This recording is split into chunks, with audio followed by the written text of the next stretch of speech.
All righty, let's introduce you to the Autotowners. You will begin hearing sounds quite a bit different from those 50s sounds now. In fact, you already have, but I mentioned the great coach Lyle Pilcher. I believe that this is the first champion quartet for whom he was their main coach. He might have coached some others earlier, like the Four Renegades, but he was their coach. And you can hear it in their delivery. It's got a smoothness and a musicality to it. I think one of the things that we should credit Lyle Pilcher for is his help in transforming Barbershop into the age of smooth delivery. Smooth tempos, even though they may have a musical accentuation, it's connected, and with ballads, just an elegant lyrical delivery. And also just a delivery that has artistry in it. Like with Lyle, he would insist on holding a particular word, and you might say, well, that's not the most important word, but if you sang it the way he wanted you to sing it, the meaning became clear. And sometimes you hold a word when it's the next word you want to emphasize. He was a master of things like that. And so I think he deserves a lot of credit for getting Barbershop into the modern age. I've got a brand new car, I said a brand new car, ready, shiny and bright. All four cylinders raring to go when I take you out tonight. We'll cover hill and dale, we're gonna sing and shout. That's the way that we feel. Mr. Policeman, don't worry about us in my brand new automobile. Rumble seat made for two. Yeah, Clint Bostic was married to Bobby Bostic. She was the baritone of the Cracker Jills. So there's a connection. And Glenn Van Tassel, fantastic lead, became a double gold medalist along with Al Rakop when the Gentleman's Agreement came along. Glenn Van Tassel being the first person to win a gold medal singing two different parts, because in the Gentleman's Agreement he was the baritone. Carl Dahlke. You know, good bass for sure, but an interesting guy and a arranger. He did some of the arrangements for this group, and also he wrote a lot of tags. We'll Just Be the Same Old Friends, Old Friends. Have you ever sung that tag? That's Carl Dahlke. Now we get to something that I think you will enjoy. The Suntones, I think it can be fairly said, didn't do what the Buffalo Bills did in terms of getting national notoriety, but they probably came in second because they captured the ear of Jackie Gleason, who really liked the Suntones and had them on a number of his programs. And this was after Jackie Gleason had ceased to be the half-hour show and started being an hour-long show. This is, what was the drunk crazy Guggenheim or something? Yeah, that guy was on it. And so anyway, it was a great show, and he featured the Suntones, I think, as many as 4 times. So this is one of them.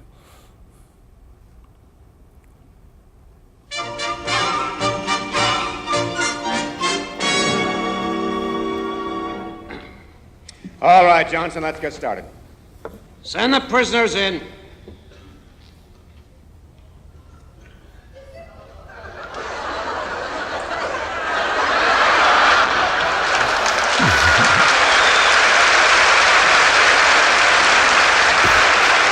This is Gene Kokoroff right here. Stepping on my belt.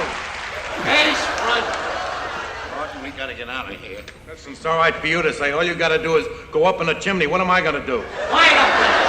Well, now I've seen everything. A Santa Claus and an elf arrested for bookmaking. Look, we weren't bookmaking. Innocent. We're innocent. We were just hired as a Santa Claus and his helper. That's right. My name is Rumpelstiltskin. Back in line you two. Don't worry, Santa, we're with you, right? Yeah. Quiet down up there. Number 1, step forward. Name, Pete McGovern. Alias, down the hatch, done. Picked up for shoplifting. What have you got to say for yourself now, McGovern? I'm innocent, but I don't care what you do to me. That don't matter. But you can't do this to him. Don't put Santa in prison. Don't put Santa in jail. 'Cause that prison life isn't his end. He would only grow skinny and pale. And consider the poor little children. Can't you just hear them weep and wail? Weep and wail. If you put poor Santa in prison, that's the end of a fairy tale.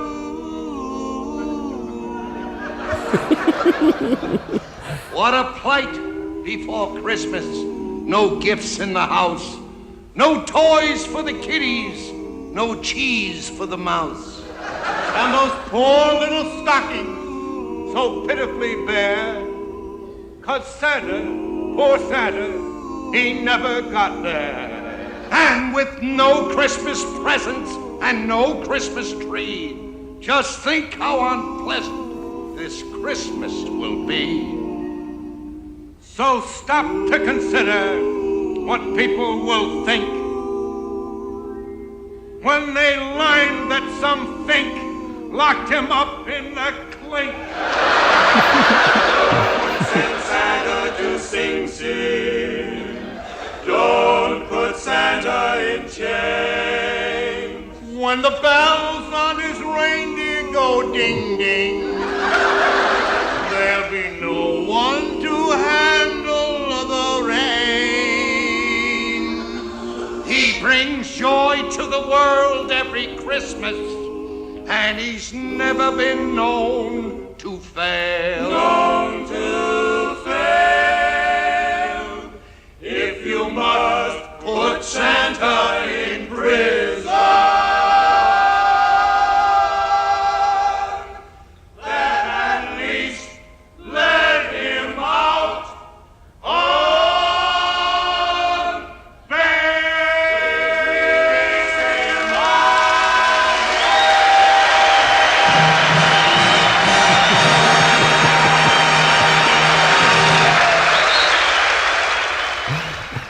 Fun, isn't it? They were good, huh?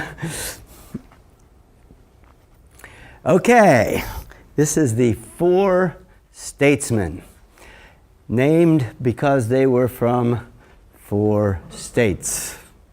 This was probably the first introduction of Lou Perry, that we'll talk about a little later, into prominence, because he was their arranger and coach. And, you know, this quartet wasn't so much, they didn't sing a long time, not such a memorable champion, but they introduced a lot of songs that people sang for many, many years, including this one. So I can watch a song and dance man. He's got a style, gee, what a wonderful style, that makes a sad heart smile. A cabaret where life is gay is bound to have a song and dance man. So there you have it. You have just a nice, easy tempo, not a lot of dynamic changes, and certainly not the contrived kinds of dynamics we heard from the quartets in the 50s. So it's, you know, a lot of the what shall we say, the devices that seem to serve only themselves seem to be gone by this decade.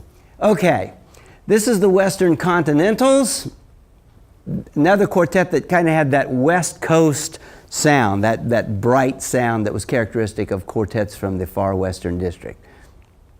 If you're from Alabama, Tennessee, or Caroline,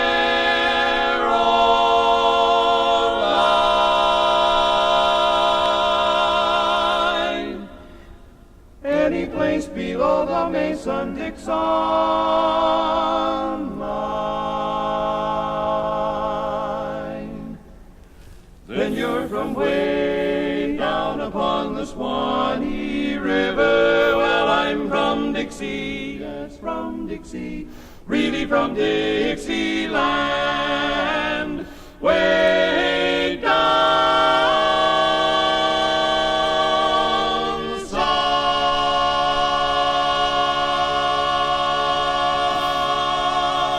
And that ending, a lot of quartets back then took that ending. It's the open chord. So tonic chord has do, mi, so. This goes do, sol, mi, do. All right. So it's spread out over 2 octaves. It's interesting to notice that what final voices tended to be over the decades. Back in the 1940s, they would frequently end on do, mi, sol, do. But also, if the bass took a low note, it would be do, and then an octave up, and then mi, sol, do. All right? So that's what we call the divorced bass ending, because the bass is more than an octave below the next lowest part, divorced bass. And so you heard that a lot. That practically disappeared in the 50s, and there you heard some, various tags, quite often 1, 5, 1, 3, that's the most standard version.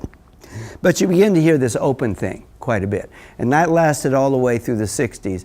By the time the end of the 70s happened, you hardly ever heard it.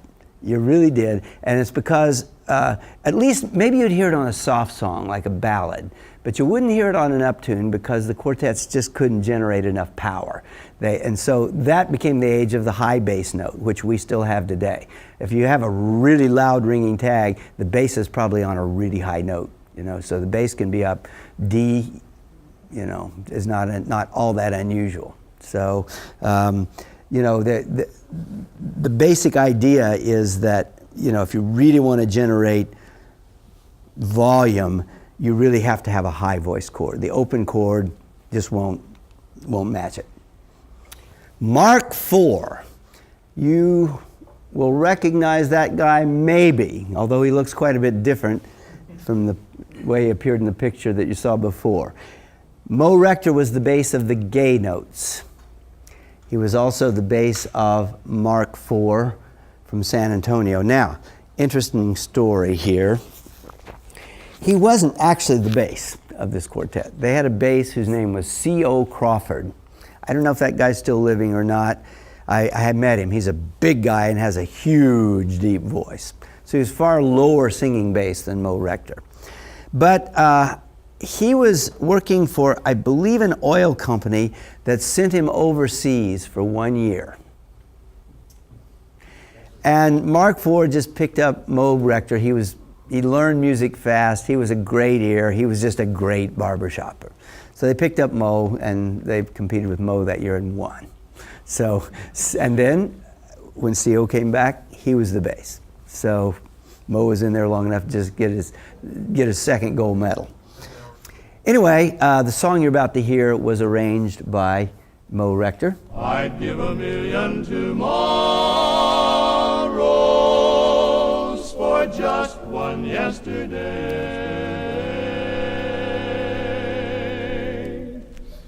I'd give $1 million to hold you the same sweet, tender way. I know that I'm to blame.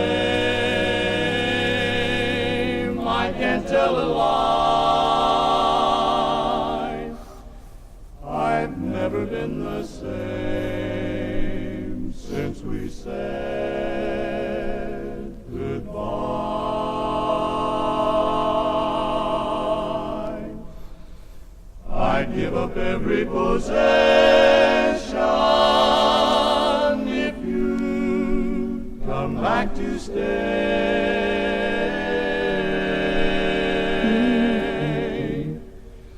I'd give $1 million tomorrow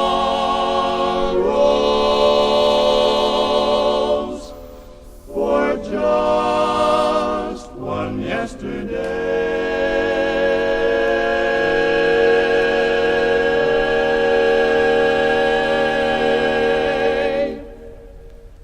I'd give a million tomorrow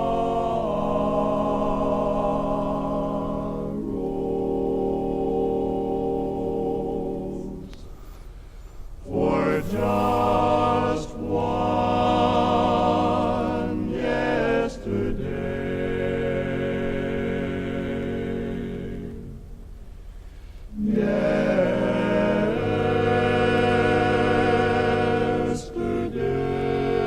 There's your open voicing again. But this is on a soft song, okay? We hear that a lot. Yeah, that's a neat song. This is the Oriole 4. That is Fred King on the end there. But this quartet, you know, again, they're not one of the quartets that you remember as being one of the great singing champions, but again, they contributed a lot of music. They sang a lot of arrangements that were arranged by Rennie Craig. And the arrangement that you're about to hear is one of those. Now, this was kind of the latter days of the old 5-category judging system, all right? The judging system that came into place in 1950 or 51 had those 5 categories that we listed, I think the first day of class. This was still in place at this point. It was starting to get a little bit antiquated. One of the problems with it was that it was device-oriented. So if you were like a harmony accuracy judge, your goal was to take off points every time there was a harmony accuracy error.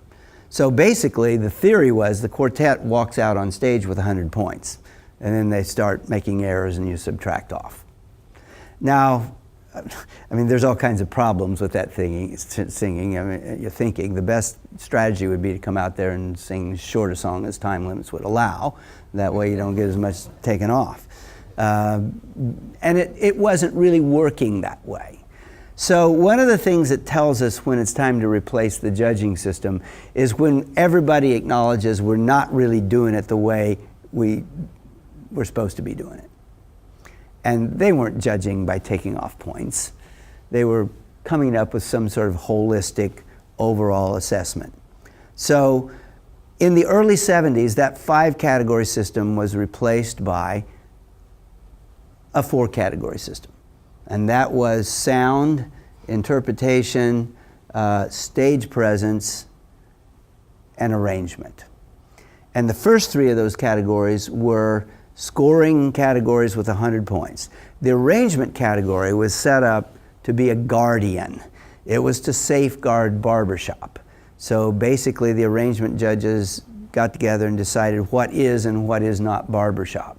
And then they, you know, if you violated that, there would be penalty points. So it scored on the basis of -20 to +20. If you got down to -20, you were disqualified. Very rarely did you get up to +20, but you know, if it was a clever, you could be awarded points on artistry. If something was cleverly arranged, if it was a good medley or something like that, you get plus points. If there were, you know, non-barbershop chords or something like that, you get negative, minus points. And unfortunately, it had the, you know, it probably had some good effect, but it had the negative effect of making barbershop a much narrower style than it had ever been before.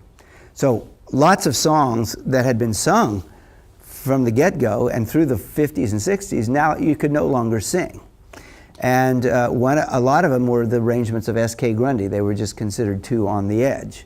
So Gone was the old Alexander's Ragtime Band. They didn't like Each Time I Fall in Love. They didn't even approve of Lou Perry's Little Pal because it had melody alterations in it. So it was a bit legalistic. And I think, you know, the opening up that occurred in the early 90s when we went to the current music category got us away from that, and it probably was a good thing. Now, the reason I bring all that up is because the song that you're going to hear them sing, arranged by Rennie Craig, was Danny Boy. And it was one of the songs that was most identified with this quartet. And that song, after the arrangement category came along, was out. because it was not considered a strong barbershop song. It didn't have enough implied circle of fifths. But here they are singing it. But come ye back when summer's in the meadow, or when the valley's hushed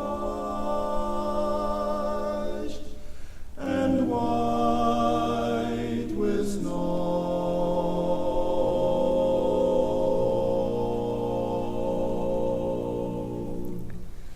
It's I'll be here in sunshine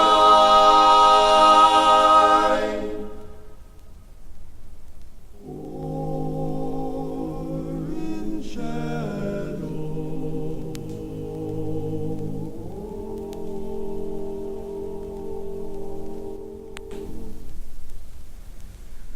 Oh, Danny boy, oh, Danny boy,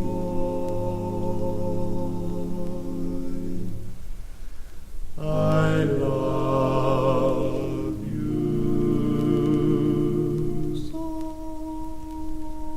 I love you so.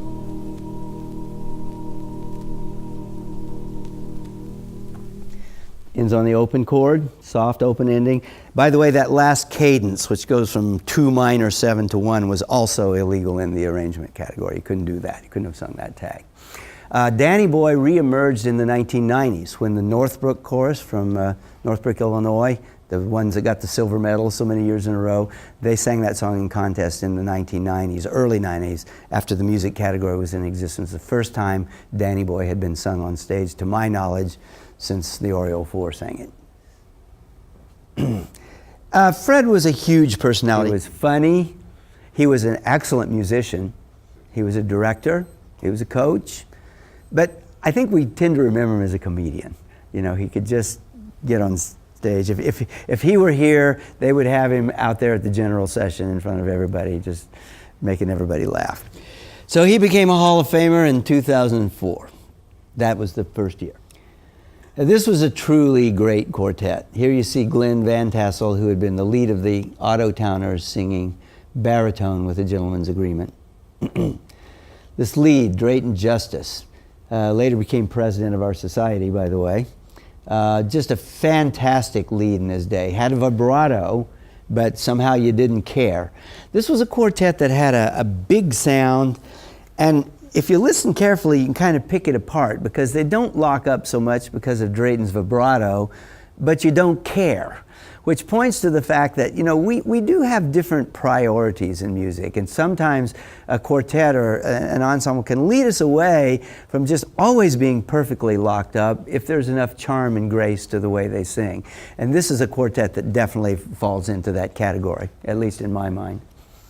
It's been a year or two, I said goodbye to you. 'Twas sad to leave my home. That's all behind me, now I'm on the train, and never again will I roam. Ring up the bells in Dixieland, 'cause I'm coming home today. A traveling man, I'm here to tell you so. Just why I stayed away from Dixie, I'll never know. So bring up the bell of Dixieland, tell her the gentleman is on his way. Start cooking those black-eyed peas for me, a plate full of grits, what a sight to see. I'll hit the Mason-Dixon line about 3. So ring, ring, ring the bells down in Dixieland, ring up the bells.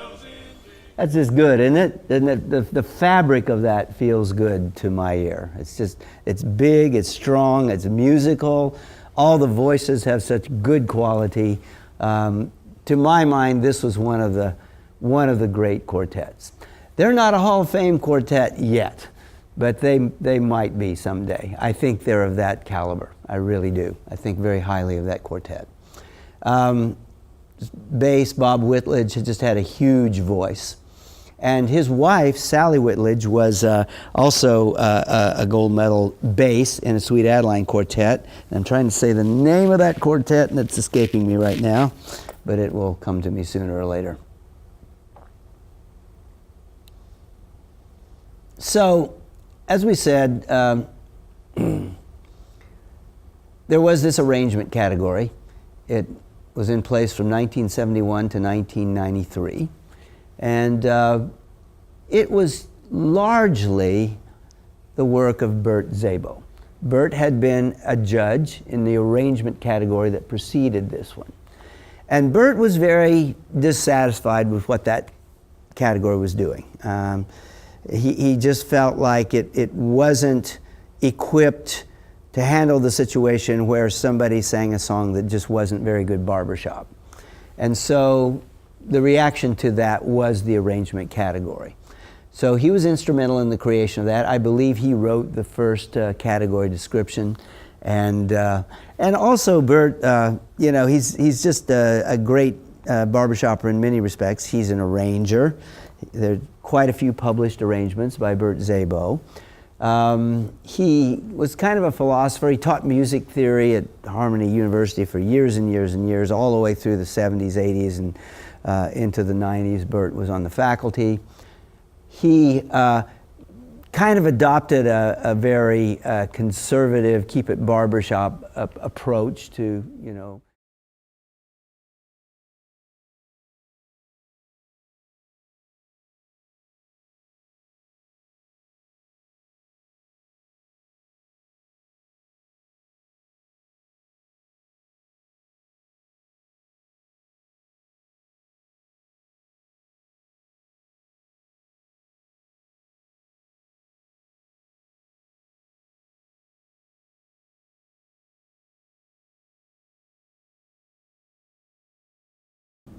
Bert's views are always worth listening to. He's very articulate, he's very scholarly, and although he probably doesn't think highly of a lot of the things that are happening in barbershop nowadays and doesn't hesitate to say so, I still think he has a place of great respect in barbershop.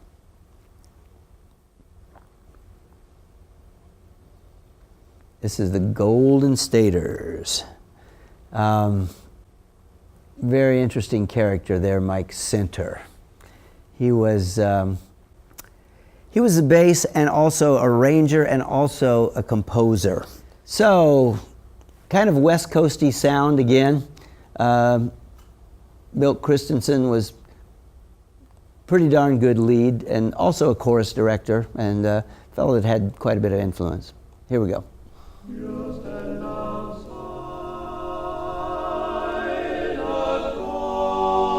a boy,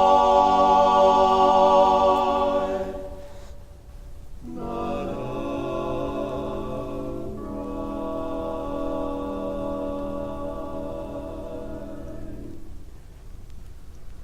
A girl that men forget.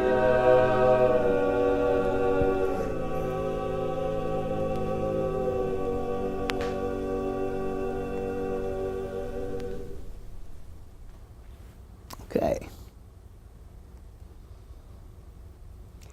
This is the fourth edition, a great quartet from the 1970s. This woman right here, Connie Noble, still living. You won't necessarily glean this from the recording you're about to hear because it doesn't feature her in any soloistic capacity, but she's viewed as one of the top tenors ever in women's barbershop. She's really, really a fantastic voice. She can sing barbershop tenor, but she can wail soprano just as well. She's got a lot of pipes.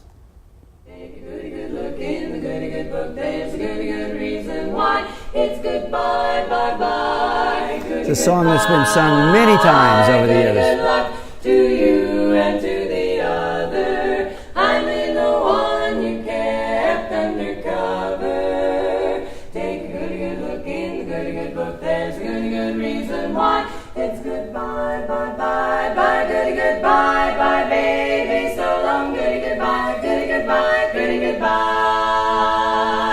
Bye bye bye bye bye bye bye bye.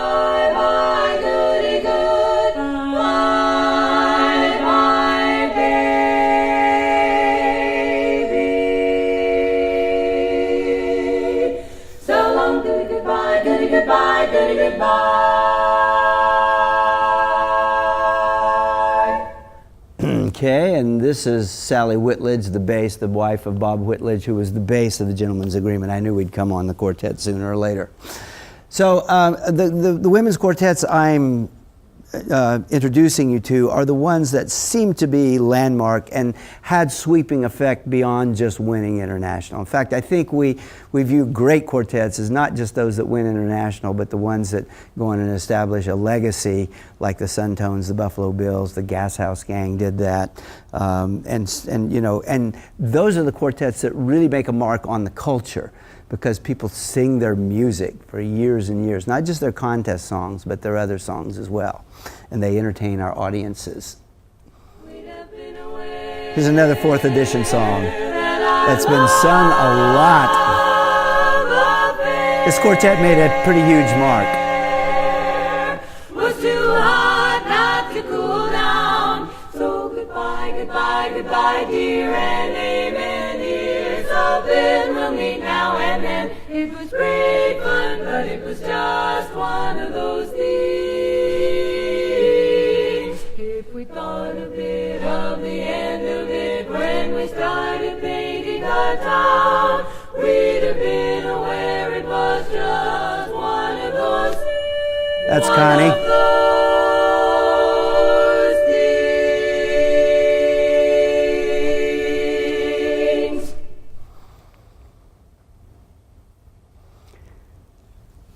Made the Hall of Fame this year. If you were in Pittsburgh, you saw these 4 guys get up there, blow the pitch pipe, and they sang pretty well. It's been a lot of years since they won the international contest. So there they are, the dealer's choice. When I was getting into Barbershop, which was 1975, this was absolutely one of the top quartets. I idolized the Suntones, the Gentleman's Agreement, and the Dealer's Choice. And I thought those 3 were just far above anything else that I'd heard.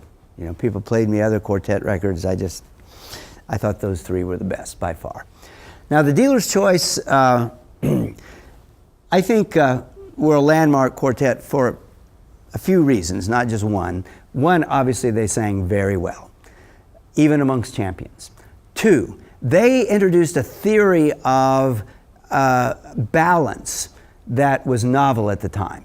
One of the great coaches of the 1970s was a fellow named Mac Huff. I should have a slide here about Mac Huff because he profoundly affected Barbershop. Mac Huff advocated what he called vowel migration. So basically when we're balancing a chord, we have the lower tones louder and volume decreasing as you go up. The Sweet Adelines indicate that on the sound category score sheet with a cone. They visualize it as a cone. With the bottom, parts circled, that's the bass, baritone, lead, or whichever one is on top, and then the tenor. And so they even use the cone as a verb. They talk about coning.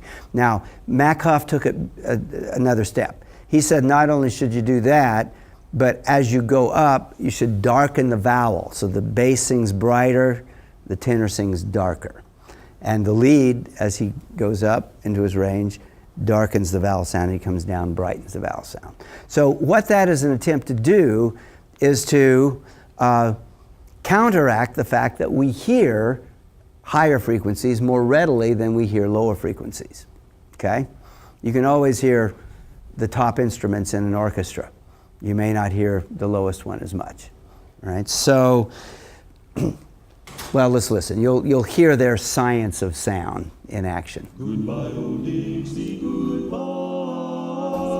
I've got a tear in my eye. Though I ramble away now and then, you can gamble. I'm coming back again, I think, while I am away. This is the prayer that I'll say. Oh, hear me while I am napping, Lordy. If anything should happen, lay me in Dixie to die. Listen to the vowel.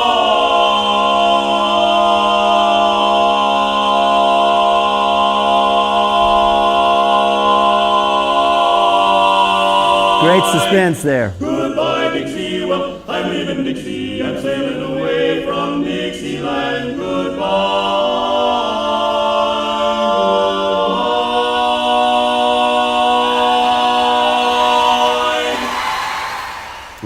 the die swipe. And that's a swipe that has some history because the Buffalo Bills sang that song in a medley and also had the die swipe. But they had one fewer chords. And now when you listen to the Buffalo Bills after hearing that, it's almost like, you know, an itch that doesn't get scratched because they stop on that penultimate next to the last chord in the swipe. But the Dealer's Choice really played that up big, and you can put that in historical context. People had heard the Buffalo Bills sing that swipe. And so there they were. They went through that series of chords. They got to where everybody thought was the end of the swipe, and they held it, and then there was that one more swipe. I mean, it was really a kick. That's barbershop fun and suspense at its best. But did you notice the vocal production and the vowel? Might sound a little bit affected to you. I think, you know, we've backed off of that a little bit, but I think there's a lot of that Mac Huff philosophy that got into barbershopping and stayed. These guys were discovered at Harmony College, and I believe that it was in Racine. I believe they went to Harmony College in Racine. Your notes may say, I'm not sure, but these coaches, Mac Huff and Don Claus, who was another of the big coaches back then, another guy I should have on a slide, just heard these guys and thought, wow. And Mac Huff began, sort of used them as a guinea pig for his theory about how you should migrate vowels and balance. And of course they were a great quartet. Then the very first year that they competed, they won international. And they were the first quartet to have done that since the Schmidt, not the Schmidt brothers, but the Four Teens. The Four Teens won it their first time out. Brian Beck, the baritone, is one of the more phenomenal voices that's ever come around barbershop. He sang baritone here. He sang lead in the Side Street Ramblers that won international. He sang bass in Saturday Evening Post that placed in the top 10. In the 1960s, he sang tenor in a quartet called the Doodads that placed in the top 10. I don't know of anybody else that sung all four parts in a top 10 quartet. The guy's really got a heck of a set of pipes. And even though Gary Parker had a huge, low and wonderfully resonant bass voice, Brian could sing lower than him. He was a great bass. So I mean, this guy's just phenomenal. So the chorus contest, and this should have been an event that I noted in the slide presentation, for men began around 1953 or 54. It depends on who you ask. And if you want to get a big fight going, you get someone from Washington, D.C. and someone from Grand Rapids, Michigan, and ask them who the first chorus champion was. And they both claim it, and then they'll fight with each other. So what happened is, I believe it was in 1953, they just decided to have a chorus contest, and it was an invitation. It was just an open invitation. So in other words, districts could send, you know, what they felt like was their best chorus, or any chorus that would go. They could get up the money to go. And some districts sent more than one. So it wasn't like each district had a representative. And they picked a winner. And that winner, I believe, was the Grand Rapids chorus. Okay. Now the next year, the districts all had contests where they qualified a winner, and those winners went to international. And the winner of that was the old Washington Capitol chorus that may still exist, does it, Mike? Yeah. Okay, all right. So they claim to be first because they were really the first international champions that qualified to get there. Grand Rapids thinks they were because they were international and they won the contest. So there you have it.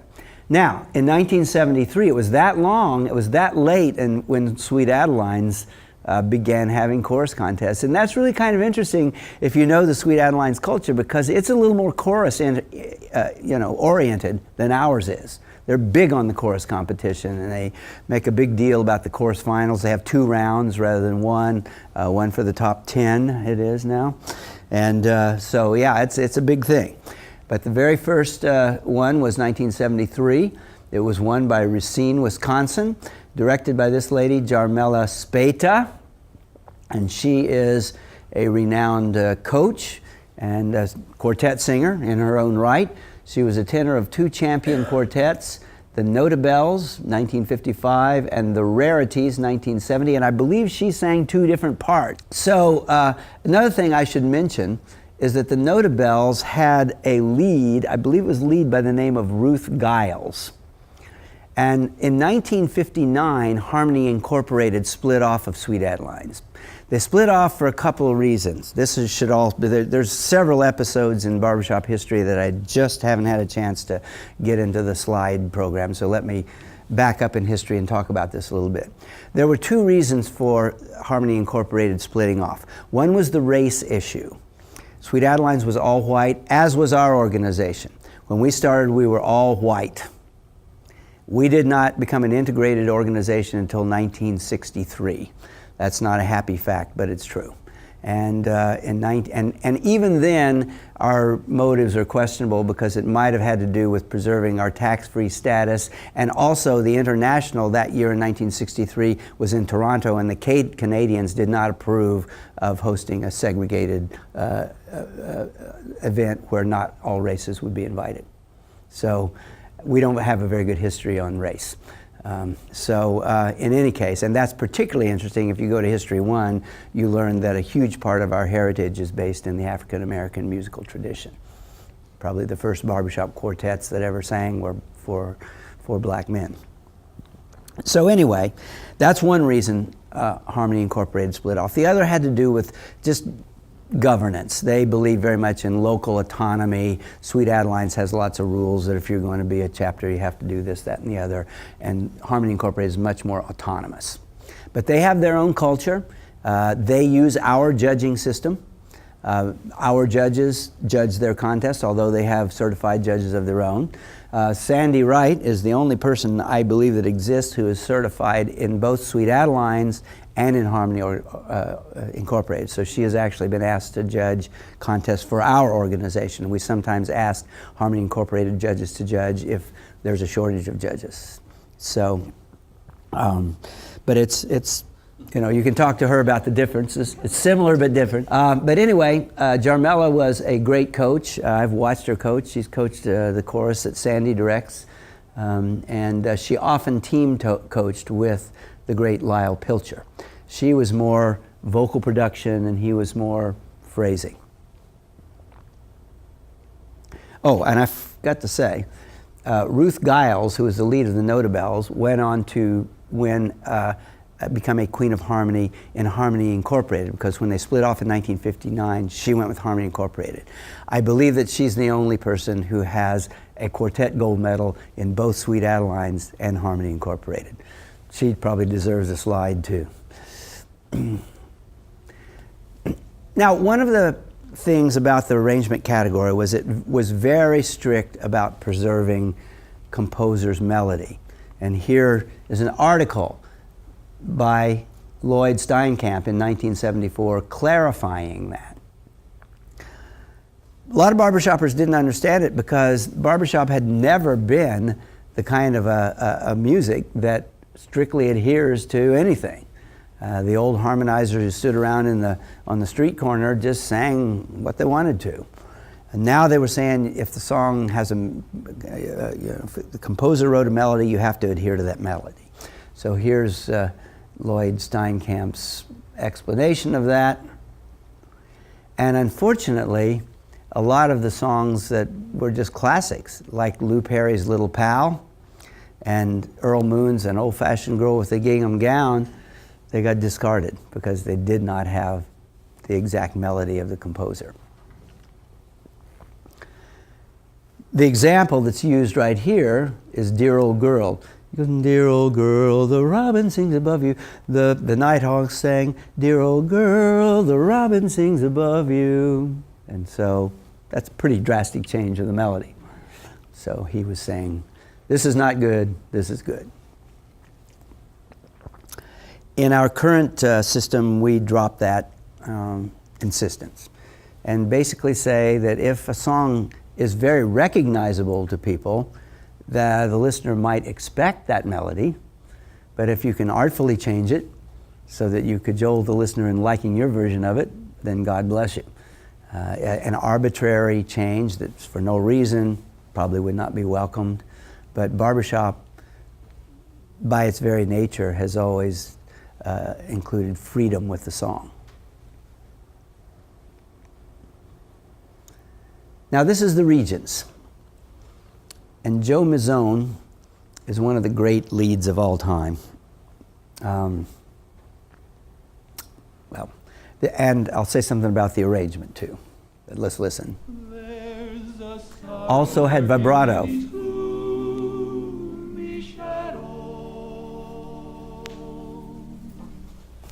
And sorrow comes to everyone someday. It will come to our brothers, but think of the mothers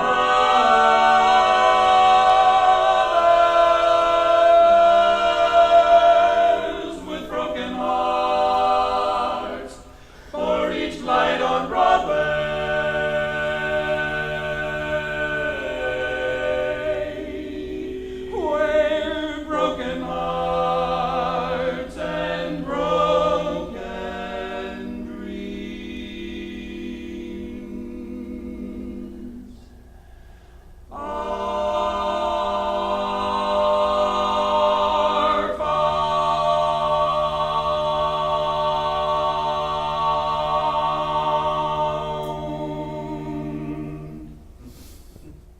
A lot of personality in that voice, isn't there?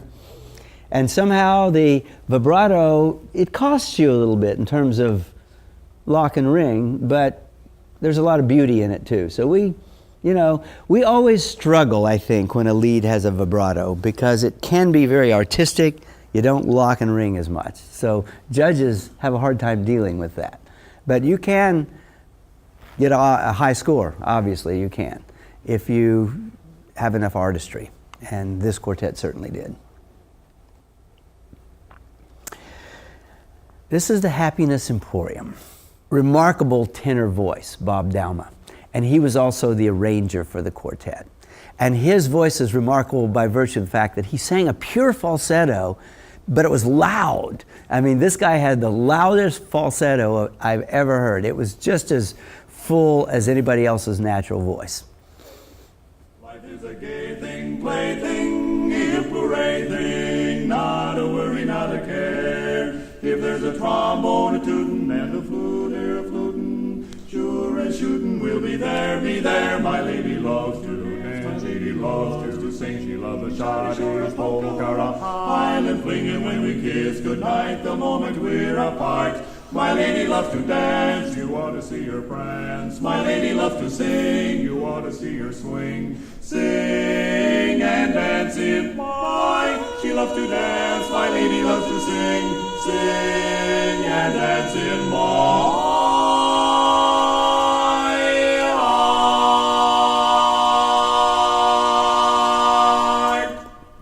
I should say that this was another quartet that was coached by Don Claus, as was the Regents. He coached a whole sequence of champions. And in some sense, he stole the spotlight away from Lyle Pilcher a little bit, because Lyle had been coach of a string of quartet champions that preceded this a little bit. Now, all of a sudden, there was Don Claus on the picture, and sort of two camps about coaching. The 60-day rule that we have now, 60-day and 30-day rule, our judges are not allowed to coach a quartet within 30 days of them competing, and if it's international, within 60 days.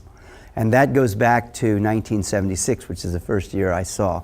The quartet that won was the Insiders, and from stage they thanked their coach, Don Claus, who was sitting down in the judges' pit.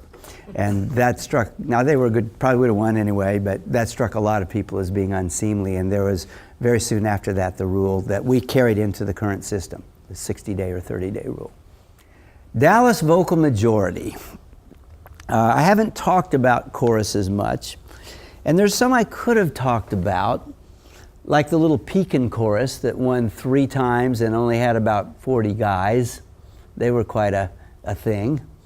By now the Louisville Thoroughbreds were in existence and had won. But I think the Barbershop chorus didn't really have such a huge impact on culture of barbershop until the vocal majority came around. And all of a sudden, there was this model that we could all admire, that we could all emulate. And the first time I heard them was in 1979. I wasn't there in 75, but I heard them in 1979. And they sang the Liar medley. In fact, I have a bad video of it that I'm going to show to you. And now, looking back all these years, you may say, well, it doesn't sound so good, our good choruses are that good, but this was 1979. And they demonstrated section unity, intonation, vowel match, dynamics beautifully executed to a degree that nobody else had done before, or even come close. And choreography. Yeah. Yeah, choreography had been done, but they were really slick. Their choreographers were the Calderones, Bob and Rosemary Calderone. Some of you may know them. They're still around. They've been on the faculty at Harmony College. It's been a while, but they have been. Director Jim Clancy, I'll say more about him, and look at that string of championships. Now, they got beat in you only can go every 3 years. So there's a missing year. 1978, they were defeated by the Louisville Thoroughbreds. Then they went undefeated up until 2009, actually. That was the year my chorus ambassadors managed to get past them by singing 76 trombones. But then they laid out a while. Then the next year, they also were defeated by the Westminster Chorus. Then they laid out a year or two. Then they came roaring back in 2014 and won again. This is really bad quality. It may be too loud. It's got a hum that sort of goes away when they start singing. My mother used to say, fabrications never fail. This is 1979. It's a sin to tell a lie. How could you believe me when I said I love you when you know I've been a liar all my life? I've had that reputation since I was a youth. You must have been insane to think I'd tell you the truth. So tell me, how could you believe me when I said we married when you know I'd rather hang than have a wife? I know I said I'd make you mine, but who would know that you would go for that old line? How could you believe me when I said I love you when you know I've been a liar? Nothing but a liar, all my doggone cheating life. Tell me sure when you say I love you, it's a sin to tell a lie.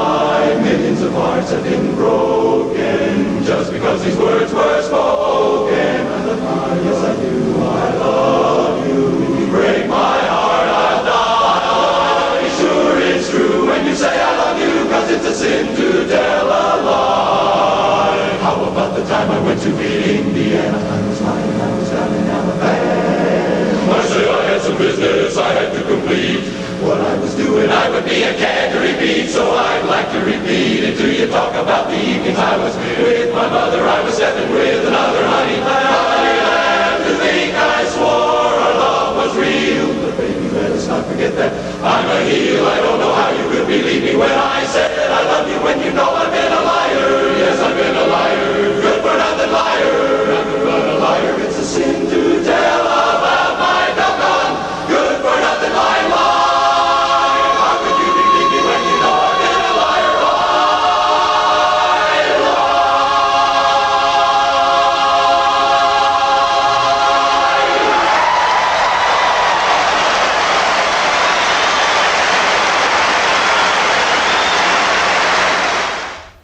I'll tell you, in 1979, there was nothing like that had ever been heard.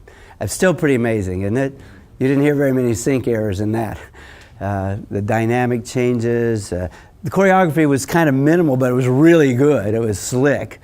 And also, the arrangement. That arrangement was by Renee Craig, and it put together this song, How Could You Believe Me? with It's a Sin to Tell a Lie, you know, which had this funny contrast about the big liar who all of a sudden gets pious and says, it's a sin to tell a lie. How could you believe me when I said that? You know, it's just, it was a great piece of music. Great staging, great singing, everything. Fantastic.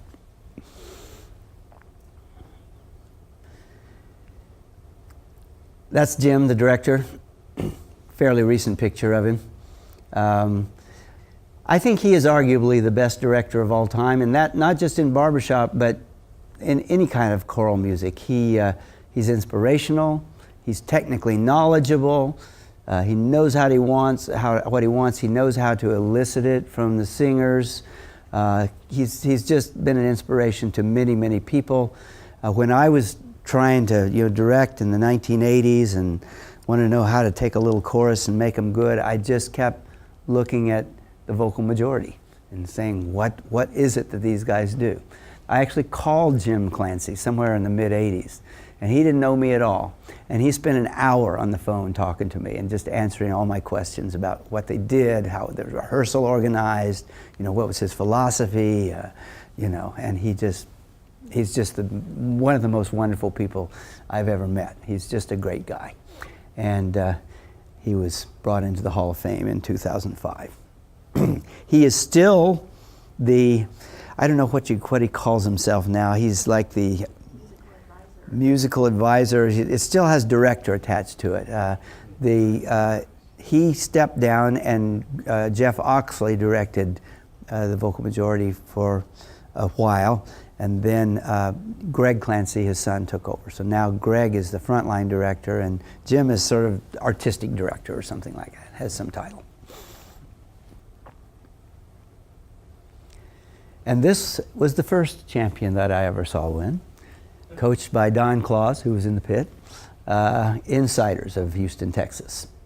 Redhead, wouldn't you like to meet Redhead? Wouldn't you like to greet Redhead? I'll say that she's my pal.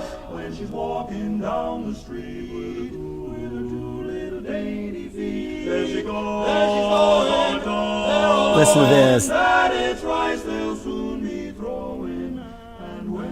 That's a slick key change or what? You know that someday she'll always be true. I love my redhead. I love redhead. I'll tell the world that she's my best.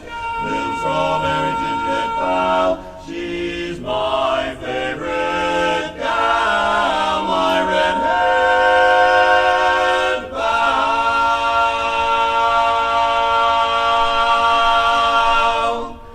Now that arrangement actually goes back to the Confederates. The Confederates sang Redhead, so they were kind of pulling out an oldie there. But the problem was that the lead, John Devine, wasn't particularly high lead, and the tag just ended too high. There wasn't a key change in it. It was in C, and that's where the quartet liked to sing it up until they got to the tag. And so Denny Driscoll, one of the great arrangers of the society back then, still living, arranged that key change. And if you follow that thing through, you realize it lowers the key one step. It doesn't sound like it, but it does. It lowers the key one step by just hitting a funny pattern of circle of fifths that winds you up in B flat. And that way he got to hit an F at the end instead of a G. This is high society. This lady, Kim Vaughn, has been on our faculty. In fact, she was on the faculty last year. She's a prominent coach of men and then women's quartets and a 3-time quartet gold medalist. I'll talk more about her later. Let's listen to the quartet. Take me to the land of jazz. Let me hear the kind of blues that Memphis has. I want to step to the tune with old ginger and pep. Pick 'em up and lay 'em down. You gotta learn to do the razzmatazz. Let me give you a warning. We won't get home until morning. Everybody's full of jazz bowl in the loving land of, in the jazzy land of, in the loving land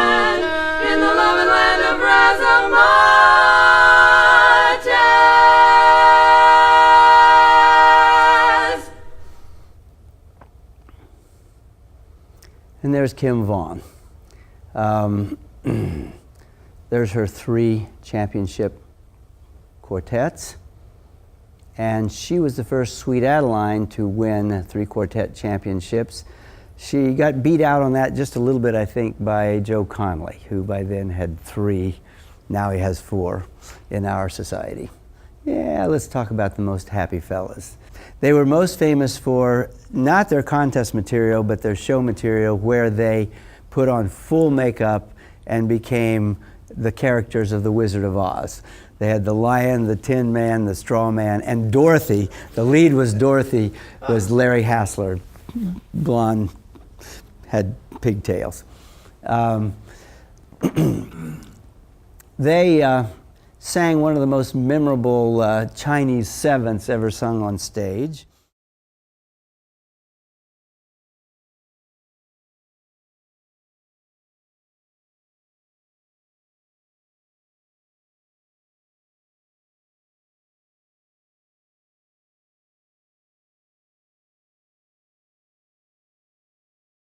And I think that's captured in this soundbite, so let's listen. I was a little baby. It's a song about Mammy. We tend not to sing these songs nowadays just because of racial sensitivities. And right away, dear Mammy, that is where I'll be. Now they may want you up in heaven, but I want you too, so don't leave me.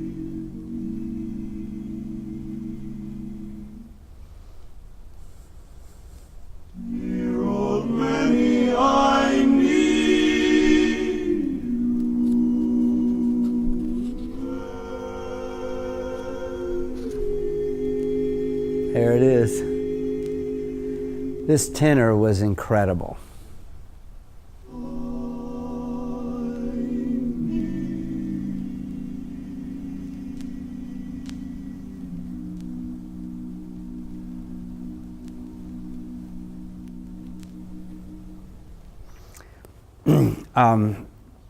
We had, well, let me just say a word about that song. They sang it in the finals, and they, I think, were not in first place until the finals. And I remember when they sang this song, and they sang that little Mammy echo with that Chinese seventh, and it was just a magical moment. And people on the judging pit felt like that one echo had won them the gold medal, because every judge just started throwing numbers at them when they did that. We had our little committee that was supposed to come up with the 10 best tenors ever. Bob Hodge made that list, and I think rightfully so. His solo of, we later think of Rich Knight singing it with the Gas House Gang, but he sang the solo Those Eyes from Dr. Dolittle. That came from Bob Hodge. He was the first one to sing that arrangement, and he just sang it so beautifully. It was just stellar. Let's call it a day, shall we?